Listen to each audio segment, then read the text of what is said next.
Então, turminha, antes de nos aprofundarmos, como a prof disse anteriormente, no estudo das plantas, é preciso entender o que são elas.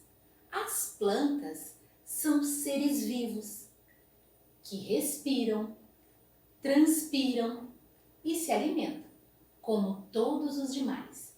E vocês sabiam que quando elas encontram condições favoráveis, como recebimento de água,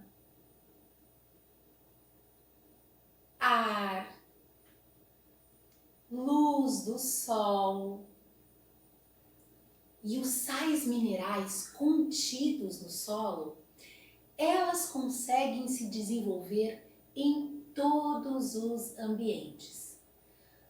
Ambientes aquáticos, nós temos as plantas aquáticas nos rios, nos lagos, lagoas, bacias, açudes.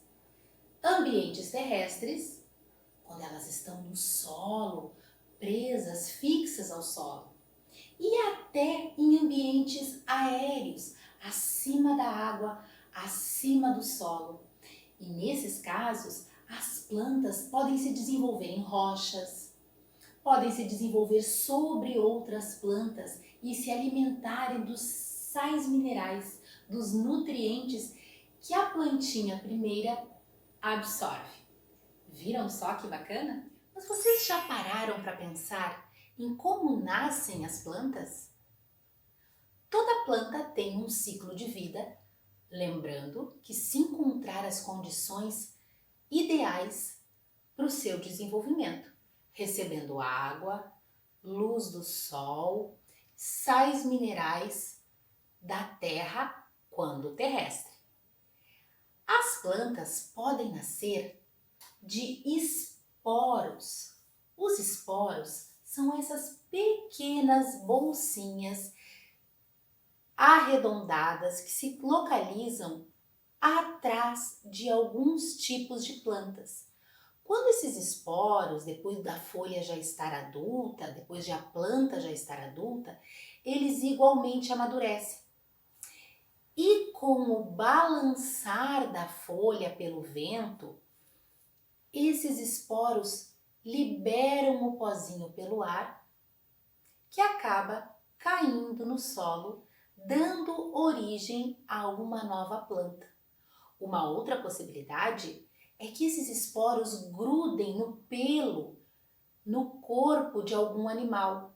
E esse animal, ao se movimentar, acaba igualmente espalhando pelo solo esses esporos que darão origem a uma nova plantinha.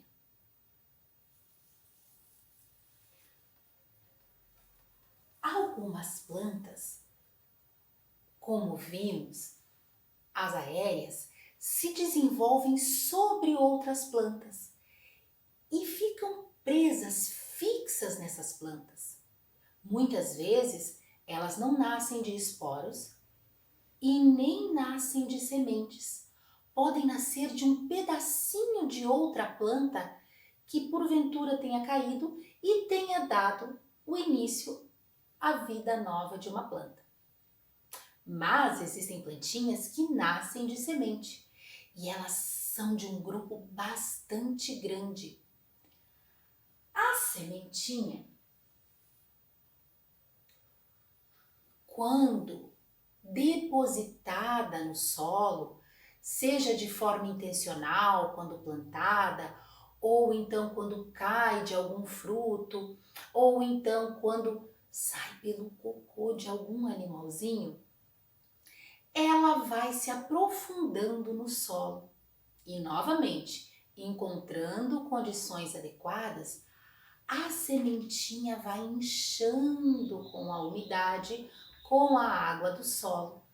E de dentro desta semente começa a se criar uma raiz.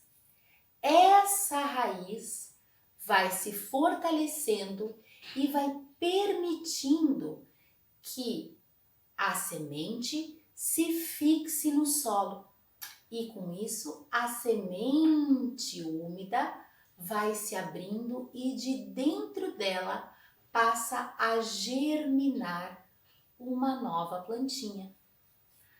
A plantinha, ela vai crescendo, crescendo, crescendo, com raízes bastante presas no solo.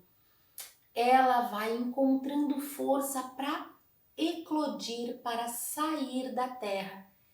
E o seu caule fica à mostra na terra. E a planta segue crescendo,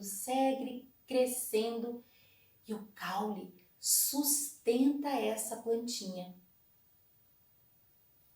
E ela segue recebendo a luz do sol, segue absorvendo a água contida no solo, por intermédio da raiz que igualmente prende a plantinha, fixa a plantinha no solo, e ela vai ficando cada vez maior e mais fortalecida.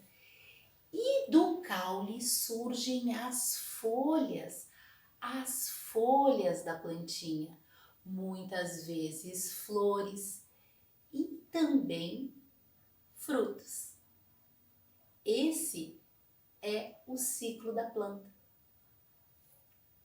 que nasceu, cresceu, depois de uma certa idade se reproduz, dá origem a uma nova planta, envelhece e acaba morrendo.